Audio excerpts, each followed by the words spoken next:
Let's talk about Whereabouts by Jhumpa Lahiri.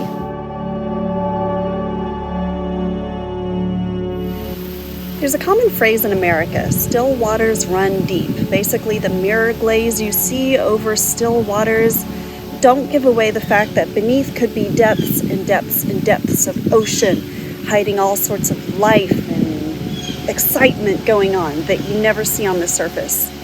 This is a lot of what you'll see in Whereabouts by Jhumpa Lahiri. Let me give you a brief rundown of the plot. And the rundown will be brief because there is no plot. Basically, the book is fiction and it follows an unnamed woman as she goes about her day in an unnamed city.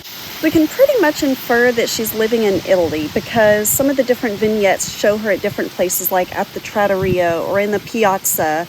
We also see her going through other banal things, such as waiting in a doctor's room, looking in the mirror, on the couch. A lot of prepositional phrases to head up each of these short chapters or essays. Here are some things that we do learn about our unlikable, unnamed character. And she is quite unlikable. She's a woman of a certain age, in her 40s. She works as a professor at a college, a job which she feels pretty ambivalent towards. She lives alone. She's solitary. She doesn't really have any family to speak of other than an aging mother who once was abusive and loud and now is just withered up. Her father died long ago. No other family to speak of.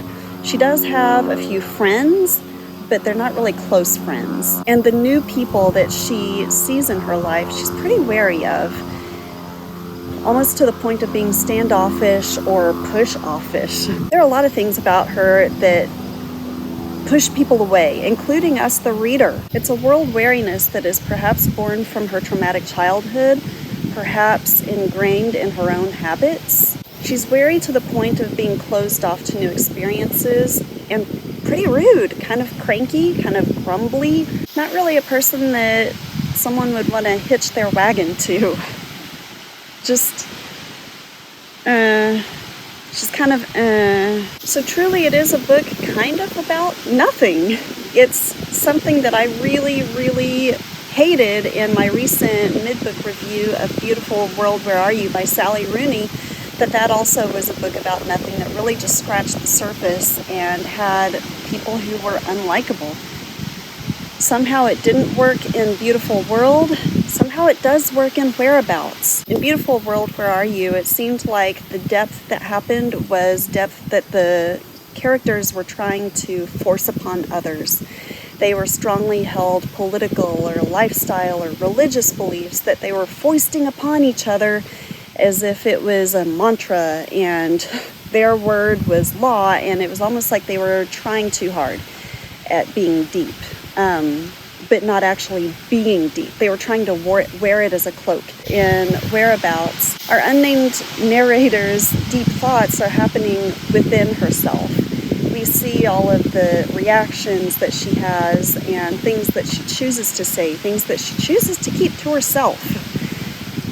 And the depth isn't really try hard, it isn't really forced, it's just kind of there. And it's there for us, the reader, to pull out of the book instead of being shoved down our throats. And I feel so bad saying that because I know so many people loved Beautiful World, Where Are You? For me, it just didn't click.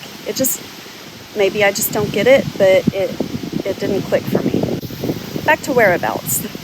It's a really interesting character study to see how she goes through life, how she reacts to things, the sort of keep away mentality that she has, and how that's forced to change in some certain circumstances, such as when she is forced to face her childhood trauma, face her mother, and the feelings that she has about her. So we're able to see pretty easily that our narrator really sticks by those familiar people, places, and even sandwiches that she's used to, and keeps everything else at a distance, even things that have the potential to become closer. There's one point where she's bemoaning an ex-lover who was supposed to become more and didn't, and instead of really doing something about it, she just got over it. In fact, it seems like the barista is her closest acquaintance out of everyone that she knows, including her parents. And it's just so It's so much a portrait of solitude being both luxurious and a thorn in one's side. When we see her in these different vignettes, you can tell that she's pretty lonely and she's extremely isolated. There are so many things that in her life she's positioned herself to just be completely alone. Do we see growth at the end? Hopefully. I mean, there's no plot, so there's no big catharsis.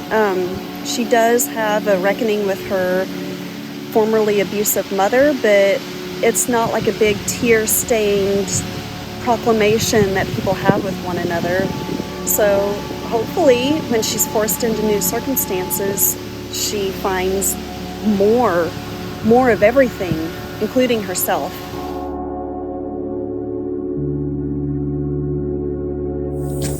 So, in a review, NPR brilliantly said that Jhumpa Lahiri's Whereabouts is the literary equivalent of slow cooking. It requires patience.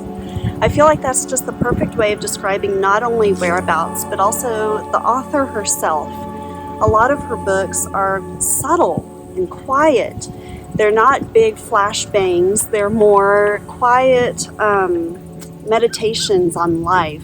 Things kind of happen subtly. One interesting thing is that Lahiri herself wrote it in Italian in 2018 and then translated it in 2021 for publication to English by herself. That's got to be quite a feat, especially considering that Italian and English are both not her native languages. In Italian, the original title is, I want to say, Dovo mi trovo. Oh boy, I just butchered that badly, but it roughly translates to Where I Find Myself. Now, this isn't necessarily a coming-of-age novel or one where the narrator finds herself spiritually or philosophically speaking. It's more where she finds herself physically throughout her different settings. Lahiri is obviously a multi-talented author. I know her, of course, mostly for her fictional book Namesake, but she won the Pulitzer Prize for her nonfiction book Interpreter of Maladies. This woman's really going places, I tell ya. So Whereabouts was a book that I was not quite sure that I would enjoy, but it's short, tightly packed, and somehow within saying nothing manages to speak volumes.